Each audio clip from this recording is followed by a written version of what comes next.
स्वागत करती हूँ आप सभी का अपने चैनल प्रभु कथा में और प्रार्थना करती हूँ अपने आराध्य से कि आप सभी पे अपनी कृपा दृष्टि सदैव बनाए रखें।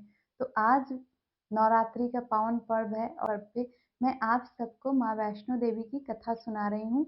मैंने इससे पहले माता वैष्णो देवी का आप सबको एक कथा सुनाई थी, उनका दर्शन करवाया था, बताया था कि माँ कैसे त्रिकुटा पर्वत पे स्थित है, माँ ने कहाँ जन्म लिया था और माँ कैसे त्रिकुटा पर्वत पे स्थित है।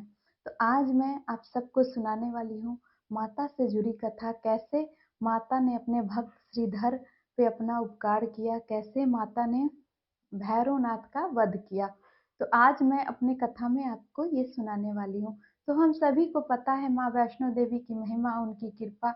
हम जब भी माता वैष्णो देवी का दर्शन करने जाते हैं तो आनंद आ जाता है, भक्तिमय आनंद से हम भाव विभोर हो जाते हैं। माता का दर्शन करके हमारा जीवन सफल हो जाता है। तो आज मैं आप सबको अपने इस चैनल प्रभु कथा में माता वैष्णो देवी के इस कथा को, उस कथा के बारे में बताने वाली हूँ जहाँ माता का बहुत बड़ा भक्त श्रीधर अपनी पत्नी के साथ किस तरह माता के भक्ति में लीन थे और माता के भक्ति में लीन होने की वजह से ही माता ने उनके पास आके साक्षात दर्शन दिया और कैसे माता ने बताया कि मैं सब पे कैसे कलयुग में उपकार करूंगी, सब जो भी मेरा दर्शन करने आएंगे मैं उन पे अपनी कृपा बनाए रखूंगी। तो यह कथा है माता के भक्त श्रीधर और उनकी पत्नी की। माता का भक्त श्रीधर वो शुरू से ही माता रानी के, माँ शक्ति के बहुत बड़े भक्त थे। श्रीधर और उनकी पत्नी शुरू से ही माँ शक्ति का आह्वान करते थे, माँ शक्ति की भक्ति करते थे। लेकिन श्रीधर जो थे निसंतान थे, गरीब भी थे, वो माता की भक्ति और पूजा में लीन रहते थे। माँ और भक्ति का उनके सिवा और कुछ नहीं था। वो बस चाहते थे, उनकी पत्नी की एक इच्छा थी कि उनके घर में संतान आए और वो और उनके पति हमेशा खुश रहें। माता की भक्ति में लीन श्रीधर अपने माता की भक्ति में इस तरह लीन हो जाते थे कि सब कुछ भूल जाते थे। भक्त श्रीधर गरीब थे, लेकिन वो चाहते थे कि एक भंडारा करें और माता के नाम से भंडारा करके सबको भोजन कराएं।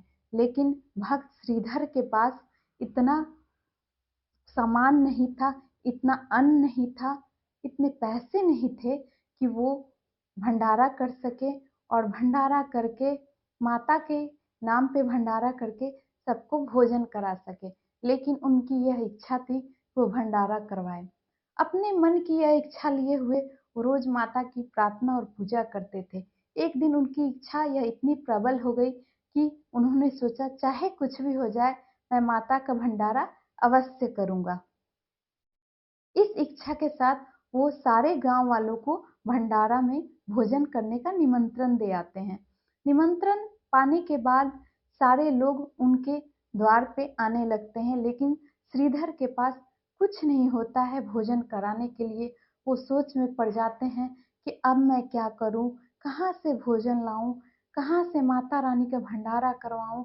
वो काफी दुखी हो जाते हैं और उसी दुख में वो माता रानी को याद करने लगते हैं और अपने कुटिया के बाहर, अपने घर के बाहर वो माता रानी के पूजा में लीन हो जाते हैं। जब सभी लोग उनके दरवाजे पे आते हैं भोजन करने के लिए, भंडारा के लिए, तो उनको भक्ति में लीन देख के वहीं पे बैठ जाते हैं।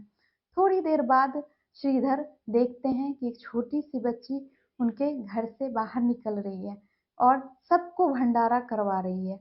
वो छोटी सी बच्ची सारे लोगों को खाना खिला रही है, भोजन करा रही है।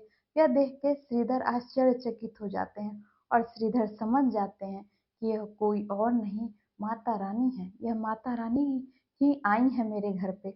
यह सोच के श्रीधर माता रानी के दर्शन के लिए उत्सुक हो जाते हैं। श्रीधर समझ जाते हैं और उनकी पत्नी समझ जाती है कि माता रानी ही है जो हमारे दुख को हरने आई है, हमारे भक्ति की परीक्षा समाप्त हो गई है, माता रानी प्रसन्न होकर हमारे घर पे आई है।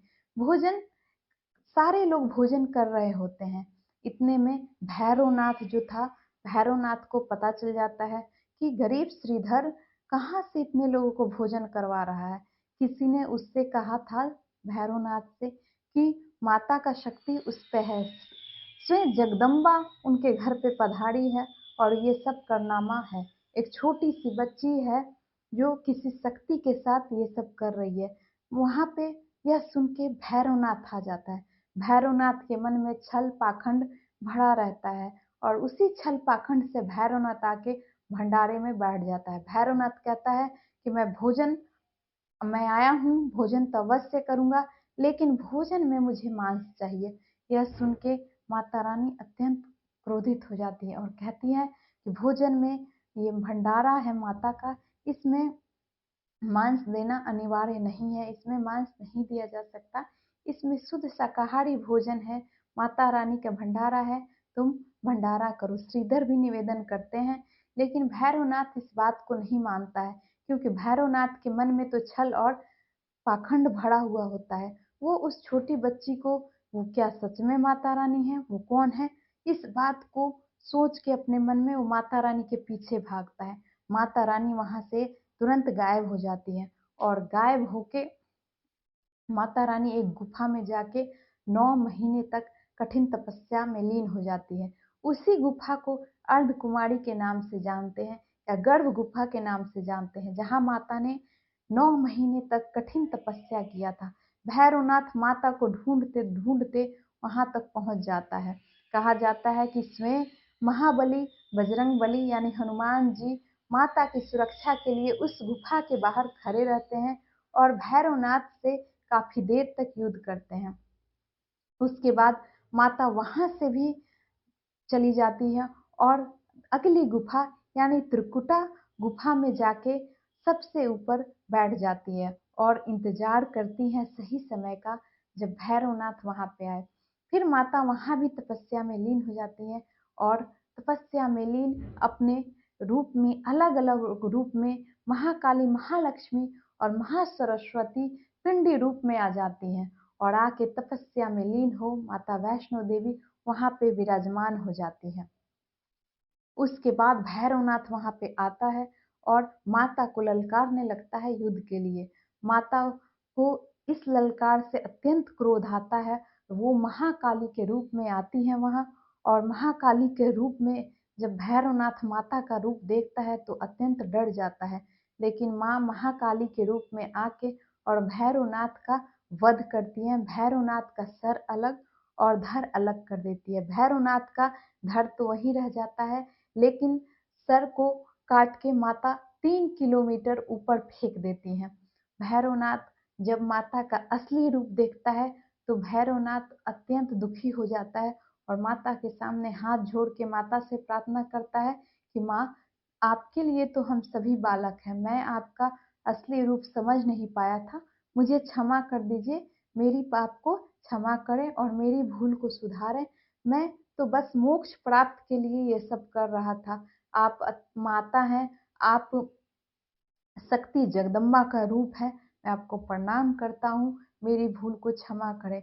माँ तो माँ होती है। माता वैष्णो देवी अत्यंत दयालु रूप में आती है और उससे कहती हैं कि मैं तुम्हें माफ करती हूँ, क्योंकि तुमने मुझे माँ कहा है, और माँ कहने के बाद माँ कभी भी अपने बच्चों से ज्यादा देर तक रूठ नहीं सकती, ज्यादा देर तक रुष्ट नहीं रह सकती, इसलिए मैं तुम्हें माफ करती हूँ।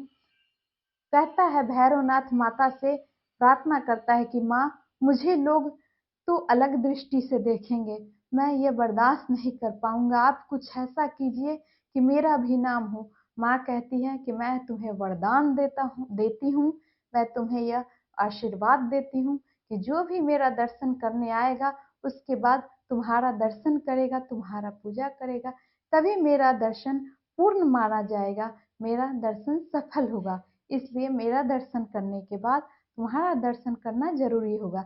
इसलिए जब भी हम माता वैष्णो देवी का दर्शन करने जाते हैं तो भैरवनाथ का दर्शन करना जरूरी होता है, क्योंकि भैरवनाथ को माँ वैष्णो देवी ने खुद आशीर्वाद और वरदान दिया था। तो आज मैंने आप सबको माता वैष्णो देवी और श्रीधर की कथा सुनाई, कैसे माता ने भैरवनाथ का वध किया।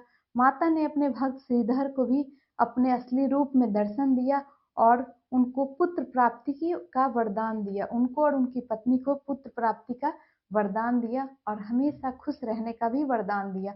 माँ वैष्णो देवी के इस वरदान से भक्त श्रीधर अत्यंत प्रसन्न हुए और माँ ने कहा कि आज से मैं यहीं विराजमान रहूंगी और जो भी भक्त मेरा दर्शन इस गुफा में आके करेंगे उस पे मेरी कृपा दृष्टि हमेशा बनी रहेगी, हमेशा मैं उन पे अपनी कृपा रखूंगी। माँ शक्ति ने ये वरदान दिया, माँ वैष्णो देवी ने ये वरदान श्रीधर को दिया और माँ ने कहा कलयुग में मैं सबको अपना आशीर्वाद देने के लिए यहीं विराजमान रहूंगी और जो भी मेरा दर्शन करेगा हमेशा सुखी और संपन्न रहेगा। श्रीधर को यह वरदान देते हुए माता वैष्णो देवी फिर से उस गुफा में लीन हो गई और अपने पिंडी रूप में माँ तीनों माताओं के साथ, तीनों शक्तियों के साथ विराजमान है और जो भी वहां पे उनकी दर्शन करने जाते हैं हमेशा सुख और शांति और खुशी से अपना जीवन बिताते हैं। तो आप भी माँ वैष्णो देवी के दर्शन कीजिए और एक सुंदर सा अनुभव प्राप्त कीजिए। तो आज मैंने आपको माता वैष्णो देवी की कथा सुनाई, कैसे माता वैष्णो देवी ने श्रीधर पे अपना कृपा बनाया और कैसे भैरवनाथ का वध किया। तो इस तरह मैं और भी बहुत सारी कथाएं आपके लिए लेके आने वाली हूँ। आप देखते रहिए मेरा चैनल प्रभु कथा और मैं और भी वीडियो लेके आने वाली हूँ। तब तक के लिए बोलती हूँ जय श्री राधे राधे।